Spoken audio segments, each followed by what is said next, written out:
colher milho ou arroz e usar as sobras para acender lâmpadas. É realmente possível. Mostramos-lhe como e outras possibilidades surpreendentes neste programa sobre o meio ambiente. Bem-vindo a uma nova edição do EcoAfrica. Eu sou Dália Langa, em Maputo, Moçambique. Realmente temos conteúdos incríveis no nosso programa, portanto fique atento. Isto é o que temos esta semana. Como criar larvas do gorgulho da palmeira de forma sustentável na RDC. Como a Suécia está a educar crianças sobre o meio ambiente.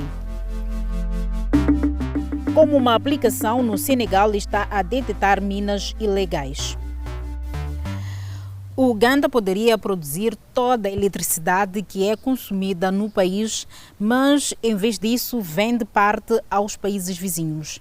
Isso significa que apenas 40% dos residentes do Uganda conseguem ter acesso à luz. Nas zonas rurais, essa percentagem é ainda mais baixa, 30%. É aqui que entra este projeto no norte do Uganda, mostrando como a energia descentralizada pode ser gerada em áreas rurais. A casa de Ellen Nyamungu já não está às escuras. Tem eletricidade há cerca de um ano. Desde que os meus filhos nasceram, nunca tinham visto eletricidade. Nem conseguiam acreditar. A energia está a mudar a vida e os negócios na aldeia de Gotgur. Antes, os clientes tinham de voltar para casa cedo por causa da escuridão. Com a eletricidade, podemos vender até a meia-noite. Gotgur é uma comunidade agrícola situada a 300 km da capital, Kampala. Faz fronteira com o Parque Nacional Murchison Falls, a maior área protegida do Uganda, lar de espécies ameaçadas como o elefante.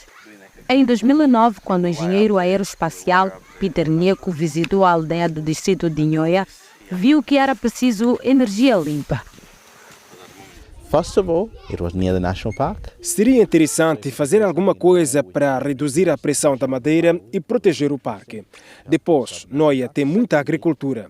Logo, o que desse para fazer com resíduos agrícolas poderia ser feito em Nhoia. We could do it in Nhoia. Em 2012, Peter Nyeko criou uma empresa. Hoje, a central de Gotgur gera 64 kW de energia renovável a partir de biomassa agrícola através do processo de gaseificação.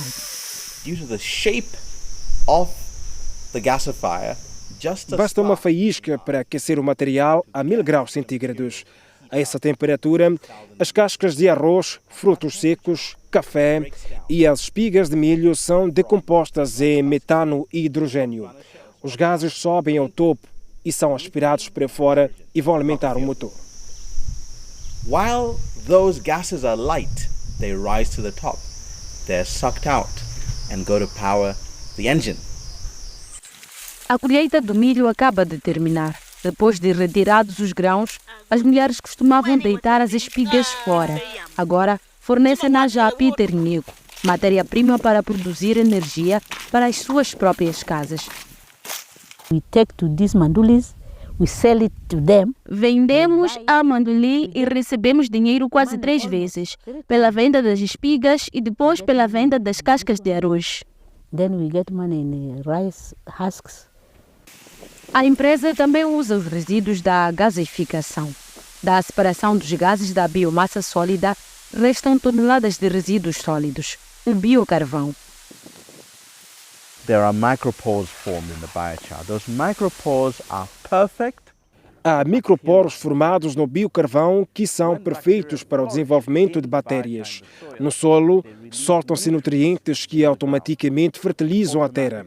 Por isso, o biocarvão melhora a umidade do solo, reduzindo a necessidade de regar e mantém o solo fértil, reduzindo o uso de fertilizantes químicos. Helps keep the soil fertile, reducing the need for non-organic fertilizers.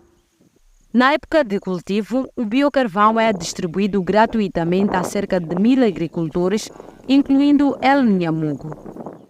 Os agricultores beneficiam de resíduos que eles próprios vendem à empresa. So the cycle is complete. O ciclo completa-se e continua. Saímos do ciclo vicioso da pobreza para um ciclo virtuoso da prosperidade. To a virtuous cycle of prosperity. Anualmente, Peter Nheco chega a produzir 100 toneladas de biocarvão. Usa apenas metade como fertilizante. A outra metade é transformada em paletes para cozinhar. Também os distribui gratuitamente às famílias, evitando o abate de árvores para a lenha. A empresa reduziu mais de 50 mil toneladas de dióxido de carbono por ano.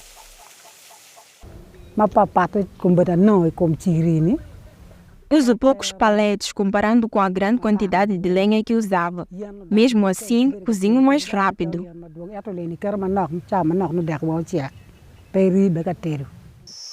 Na última década, Peter Nheco instalou 5 mini-centrais no Uganda, com 4,5 milhões de euros angariados através de capital de risco. O seu modelo híbrido completa a produção de eletricidade a partir de biomassa com energia solar. As centrais geram um total de 500 kW, fornecendo mais de 100 famílias, empresas e instituições. In the evening, À noite, podemos pôr o nosso gasificador de biomassa a trabalhar. De dia, temos a energia solar a funcionar e alguma bateria para equilibrar a carga. Por isso, temos uma quantidade uniforme de eletricidade 24 horas por dia, todo o ano. Além disso, Peter Nheco já tem um novo projeto, mobilidade elétrica nas comunidades rurais. Já tem 5 veículos a circular em Gotgur. No futuro próximo, quer expandir o modelo de energia limpa para a Zâmbia, Botsuana e África do Sul e até chegar à Espanha ou o Reino Unido. É um projeto fantástico e um verdadeiro ciclo quando as sobras da colheita voltam a ser adubo no final. Com muita frequência, extraímos apenas matérias-primas, devastando a natureza no processo. As minas de ouro ilegais são um exemplo disso. No Faça a Sua Parte desta semana, mostramos uma aplicação que está a ajudar a combater este problema.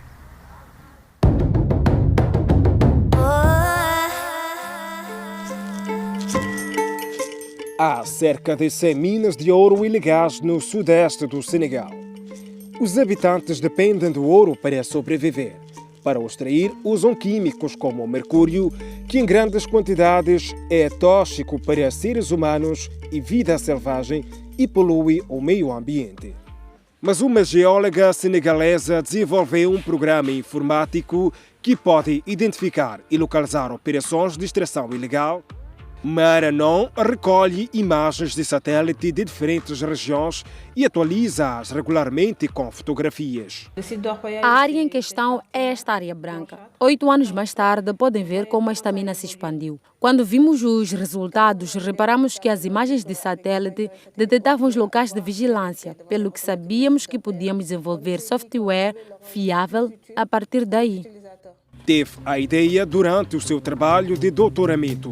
Estava a ler estudos sobre a Amazônia e viu que eram usadas imagens de satélite para localizar minas ilegais. O presidente do Senegal, Macky Sall, homenageou Maranon pelo desenvolvimento da aplicação. Desde o ano passado, Maranon tem estado a trabalhar no Ministério das Minas para finalizar o programa de acordo com os regulamentos governamentais e desenvolver uma versão para smartphones. A aplicação revela os danos que estão a ser causados ao ambiente. Se for bem desenvolvida, pode até detectar a poluição da água. A aplicação deverá estar pronta até o final do ano. Nessa altura, o Ministério poderá detectar e encerrar minas ilegais ou legalizá-las, sem utilização de produtos químicos tóxicos. Gostou da ideia? Conte-nos se também está a fazer a sua parte. Visite a nossa página dw.com/português e siga a hashtag DoingYourBit. Faça a sua parte. Nós partilhamos as suas histórias. Do ouro verdadeiro ao ouro líquido. A cerveja é uma bebida venerada especialmente na Alemanha. e orgulham-se da sua lei de pureza, que afirma que a cerveja só pode ser produzida com água, malta de cevada, lúpulo e fermento. Mas as cervejas especiais estão em alta. São cervejas artesanais que, após autorização, também podem ser produzidas com ingredientes adicionais. Dessa forma, a indústria cervejeira também está a apostar na reciclagem. Aqui está um exemplo a partir de Berlim. A cerveja é um sucesso em todo o mundo. Geralmente contém malte, lúpulo, água e fermento. Mas há uma opção mais arrojada: cerveja de pão. Um produtor de Berlim sabe como fazê-la. Michael Lembeck usa produtos de panificação que de outra forma iriam para o lixo para preparar cerveja sem álcool.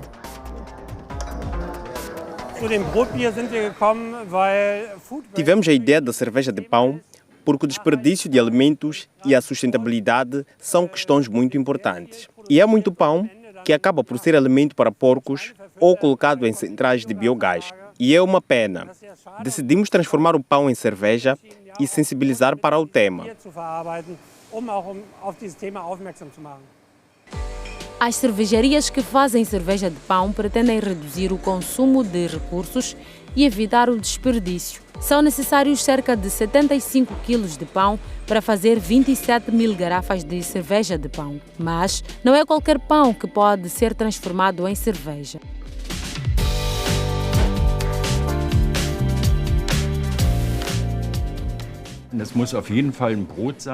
O pão não pode ter qualquer ingrediente além do grão, ou seja, sem passas ou nozes, porque não se consegue fermentar bem e fazer esta cerveja saborosa. As pessoas transformam pão em cerveja há séculos, como o boza do Egito e da Mesopotâmia ou Kass da Europa Oriental medieval. Nos últimos anos, a cerveja de pão tem renascido com a ajuda de cervejeiros artesanais como Michael Lembeck. Ele esmigalha o pão velho e adiciona-o ao purê no início do processo de fermentação.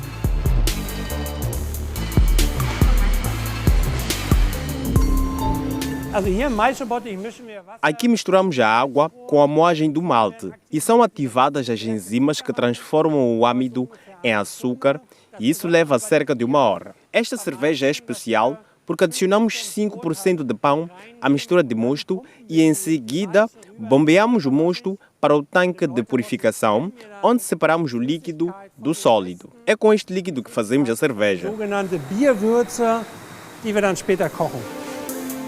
Depois ele adiciona fermento. Normalmente ele converteria o açúcar em álcool, mas não na cerveja de pão.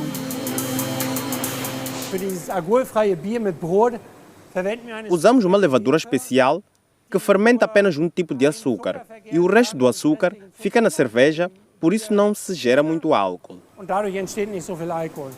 Bebidas contendo até 0,5% de álcool são consideradas não alcoólicas na Alemanha. Depois de fermentada, a cerveja só tem de ser engarrafada e está pronta para ser vendida. Mas a que sabe?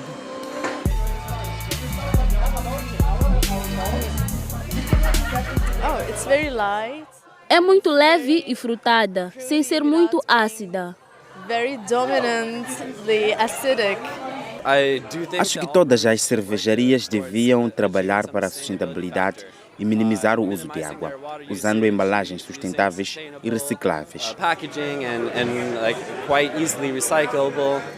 Qualquer coisa que possa ajudar o meio ambiente é boa, e se eu puder beber cerveja e ajudar, então fantástico. A cerveja de pão ajuda a evitar o desperdício e a economizar recursos. E mostra como a sustentabilidade não sacrifica o sabor.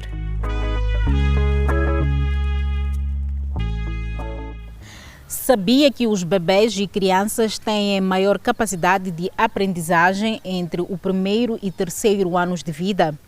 Durante este período, há mais sinapses no cérebro, o que permite adquirir mais conhecimento.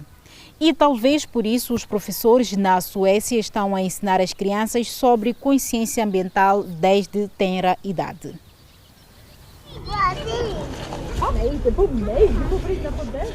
Não existe mau tempo no ensino pré-escolar sueco.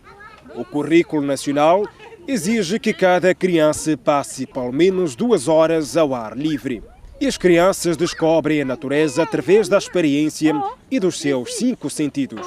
Este grupo de crianças de 12 e 3 anos passou 6 semanas a aprender sobre o fogo.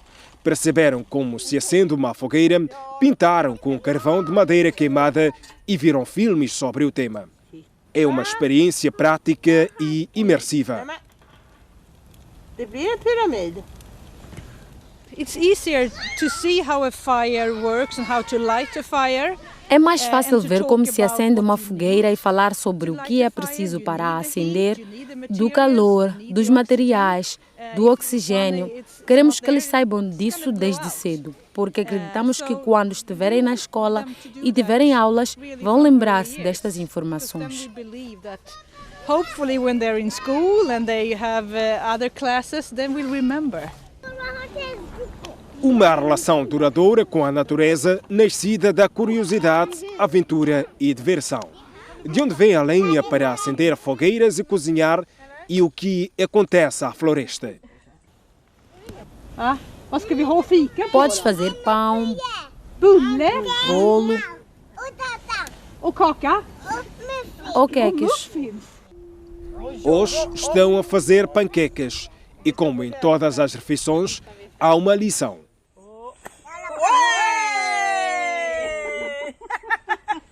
It's much better for kids to learn in authentic environment. É muito melhor para as crianças aprenderem em ambientes autênticos. Se vamos ensinar contas e divisões, vamos contar crianças e dividir panquecas. Falamos muito de frutas quando dividimos frutas. Isso é o mais importante. Fazer não apenas na teoria, mas na prática.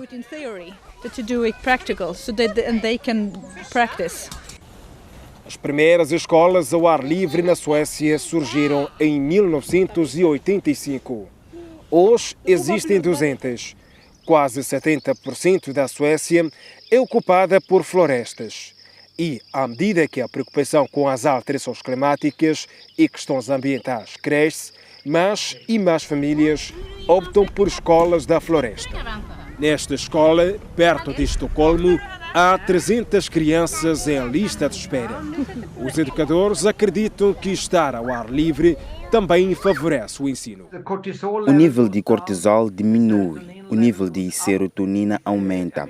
O cortisol é a hormona do stress. Em ambientes verdes e azuis, o stress diminui e a concentração é maior e melhor. As crianças também aprendem a assumir responsabilidades pela natureza, por si e pelos amigos. É bom para elas aprenderem a lidar com as próprias coisas e eles têm muito orgulho de poderem fazer isso, de carregar a mochila, de abrir e tirar as garrafas de água se precisarem e também sentir se têm frio ou calor, se precisam de tirar as luvas, se têm sede. Queremos que eles consigam fazer isso. Também trabalhamos muito no cuidado do outro. Se cuidarmos de algo que gostamos, cuidamos também dos nossos amigos. E acreditamos que se cuidarmos uns dos outros, teremos um mundo melhor para todos. Depois das aventuras na floresta, é hora de descansar. Algumas crianças optam por usar sacos de cama dentro de casa, mas a maioria volta para a varanda com almofada ou peluche debaixo do braço para uma cesta ao ar livre. Bem, será que eu aguentaria ficar ao frio o dia inteiro? Mas voltamos agora à África, mais especificamente à República Democrática do Congo. Há uma iguaria rica em proteínas que é parte importante da dieta em muitas regiões do Congo. Pode não agradar a todos, mas deixo ao seu critério se quer ou não experimentar este prato. Esta palmeira já morreu, mas o seu toco pode conter um tesouro precioso. O Cobodzi Mopemba está à procura de imposse, ou larvas do gorgulho da palmeira. São um alimento popular na culinária congolesa.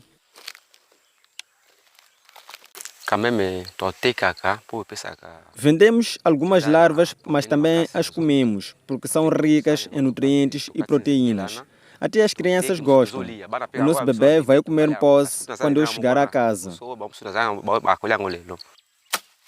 As larvas que escapam à captura acabarão por construir casulos. Após 2 ou 3 semanas, os gorgulhos adultos da palmeira africana emergem dos invólucros fibrosos. Agrônomos da Universidade de Kisangani estão a estudar estes insetos. Jean-Claude Mozenga e a sua equipa esperam criá-los. Até agora, os coletores de larvas destruíram árvores para apanhar as larvas. Isso é mau para o ambiente e insustentável, porque os gorgulhos precisam das árvores para se reproduzir. Então, o risco environnemental é a pressão sobre as espécies de palmiers. Quanto maior a pressão sobre as palmeiras e o meio ambiente, maiores os danos e até os gorgulhos vão escassear. Se encontrarmos uma maneira de criar um posse como fazemos com os outros animais, poupamos a natureza. On va reposer le milieu naturel et on va commencer à le produire à côté de maison comme on le fait avec les poules et les autres. Um posse é uma fonte comum de proteína no Congo. A maioria é colhida nas palmeiras em áreas rurais. A atual população de 100 milhões deve duplicar até 2050. Isso significa que a procura por alimentos vai aumentar drasticamente. Segundo projeções do nutricionista Claude Muhigo, cerca de 1/5 da população do país estará em insegurança alimentar nos próximos 6 meses. Muhigo trabalha na FAO, a Organização das Nações Unidas para a Agricultura e Alimentação.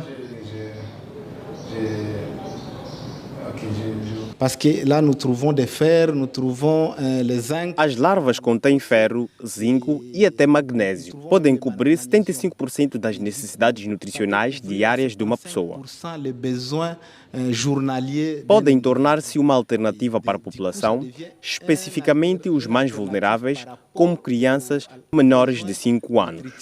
Des individus, et plus particulièrement les populations beaucoup plus vulnérables qui sont les enfants de moins de 5 ans. Criar larvas para alimentar crianças. É uma ideia que está a ser estudada na Universidade de Kinshasa, com o apoio da organização norte-americana sem fins lucrativos Farms for Orphans. Uma vez produzida a quantidade suficiente, a maior parte das larvas será servida em cantinas ou vendida em mercados. As restantes vão transformar-se na próxima geração de besouros. Nous sommes en train de tester tout ce qui est déchets agricoles. Estamos a testar todos os tipos de resíduos agrícolas. São baratos e eram desperdiçados. Queremos usá-los para cultivar as larvas. Isso também reduzirá o custo de produção. C'est l'une des alternatives qui peut diminuer le coût de production. Este orfanato em Kinshasa é um potencial beneficiário do programa. Hoje, os investigadores estão a ajudar a preparar uma refeição para as crianças.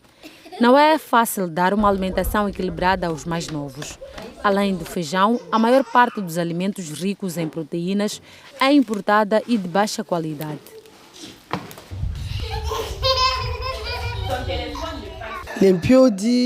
Os peixes e aves que compramos são de conserva ou congelados.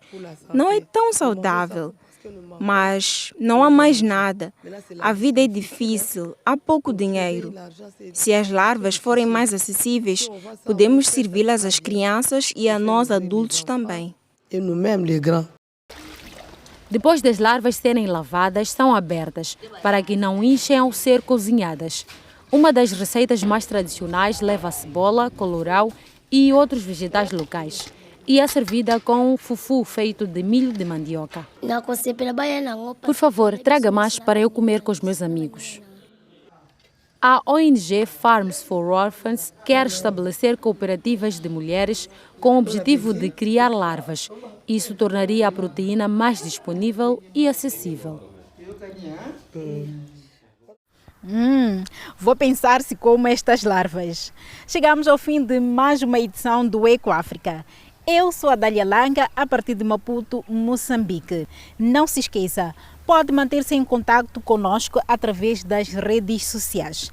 Envie-nos uma mensagem e conte-nos o que achou do programa. Até a próxima.